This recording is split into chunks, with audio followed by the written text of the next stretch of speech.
TTD Parakamani కేసులో నెత్తుటి మరకలు. ఫిర్యాదు చేసిన వ్యక్తి హతమై కనిపించడం ఆ కేసు దర్యాప్తును మలుపు తిప్పేసింది. పోస్ట్మార్టం రిపోర్ట్ రాకముందే ఇది ఆత్మహత్య కాదు హత్యేనని దాదాపుగా ఓ నిర్ణయానికి వచ్చేశారు పోలీసులు. కానీ ఎవరు చేశారు, ఎలా చేశారు అన్న మిస్టరీని మాత్రం ఛేదించలేకపోతున్నారు. ఇదిగో ఇదే ఆఖరి ప్రయత్నం అంటూ కొత్తగా ట్రై చేస్తున్న మర్డర్ థియరీపై ఉత్కంఠ కొనసాగుతూనే ఉంది. ఆ రోజు రాయలసీమ ఎక్స్ప్రెస్ లో ఏం జరిగింది? సతీష్ ను ఎవరైనా బెదిరించారా? రైలు నుంచి ఎవరైనా తోసేశారా? వేరే చోట నుంచి తీసుకొచ్చి అక్కడ పడేశారా? టీటీడీ మాజీ ఏబీఎస్ఓ సతీష్ కుమార్ హత్య కేసుపై చిక్కుముళ్లు ఇంకా వీడనే లేదు. గురువారం రాత్రి 11:50కి గుంతకల్లు రైల్వే స్టేషన్ కి వచ్చిన సతీష్ అర్ధరాత్రి 1 గంటకు రైలెక్కి 1:20కి డిస్కంఫర్ట్ గా ఉందని భార్యకెందుకు మెసేజ్ పెట్టాడు? అర్ధరాత్రి 1 గంట నుంచి 3 గంటల మధ్యలో ఏం జరిగింది? 70 అడుగుల దూరంలో డెడ్ బాడీ పడితే మొబైల్ ఎందుకు దెబ్బతినలేదు? సతీష్ కుమార్ డెత్ కేసులో ప్రతిదీ మిస్టరీనే. అనంతపురం పోలీసులు 10 బృందాలతో దర్యాప్తు చేస్తున్న అవే ప్రశ్నలు, అవే సందేహాలు.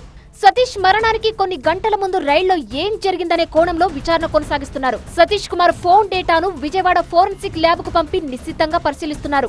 గుంతకల్లు, గుత్తి, తాడిపత్రి టవర్ లొకేషన్లను, సీసీ కెమెరాల ఫుటేజ్ ను అణువణువు పరిశీలిస్తున్నారు.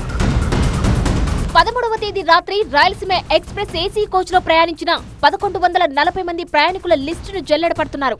ప్యాసింజర్లలో పాత నేరస్తులు, నేర స్వభావం ఉన్నవారు ఎవరైనా ఉన్నారా అని ఆరా తీస్తున్నారు. రైల్లో సతీష్ బ్యాగ్ ను స్వాధీనం చేసుకున్న పోలీసులు రాయలసీమ ఎక్స్ప్రెస్ A1 కోచ్ లో bed roll attender Rajiv Ratan, A2 coach కృష్ణయ్యలను విచారించారు. సతీష్ బ్యాగ్ సీట్ 29 నుంచి సీట్ నెంబర్ 11కు ఎలా వచ్చిందనే దానిపై ఆరా తీస్తున్నారు. మృతదేహం పడి ఉన్న తీరుపై ఉన్న సందేహాల్ని కూడా సీరియస్ గా తీసుకున్నారు. ఇందులో భాగంగా గుంతకల్లు, తాడిపత్రి రూట్ లో సీన్ రీకన్స్ట్రక్షన్ చేసి 2 డ్రోన్ కెమెరాలతో చిత్రీకరించారు. సతీష్ కుమార్ కు సమానమైన బరువున్న బొమ్మలను రన్నింగ్ ట్రైన్ నుంచి తోసి పరిశీలించారు. సతీష్ మృతదేహం 70 అడుగుల దూరంలో పడితే బొమ్మ మాత్రం 2 అడుగుల దూరం కూడా వెళ్లలేదు. దీంతో ఇది హత్యేనని తేల్చారు. మరోవైపు సతీష్ కుమార్ తలపై బలమైన వస్తువుతో కొట్టడంతో పుర్రె పగిలి మెదడు బయటకు వచ్చి చనిపోయాడని వైద్యులు చెప్పినట్లు తెలుస్తోంది. మృతుడి కుటుంబీకులు సైతం ఇది హత్యేనని వాదిస్తున్నారు. ఉద్దేశపూర్వకంగా చేసిన మర్డర్గానే మేము భావిస్తున్నాం. దీన్ని ఖచ్చితంగా ఇది హత్యనే భావిస్తున్నాం. దాదాపుగా పడి ఒక 150 మీటర్లు 200 మీటర్లు దాదాపుగా ఏ శవము రాదు. ఆయన గతంలో కూడా ఇప్పటికి కూడా రైల్వేలోనే పనిచేస్తున్నాడు. ఇలాంటి దారుణమైన పరిస్థితి మేము ఎదురవుతుందని అనుకోలేదు.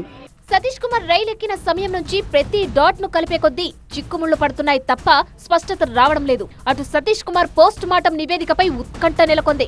రిపోర్టు రాగానే నేరుగా హైకోర్టుకి సమర్పించనున్నారు పోలీసులు. టీటీడీ పరకామణి చోరీపై ఫిర్యాదు చేసిన వ్యక్తి అనుమానాస్పదంగా మృతి చెందడం రాజకీయంగా కలకలం సృష్టిస్తోంది.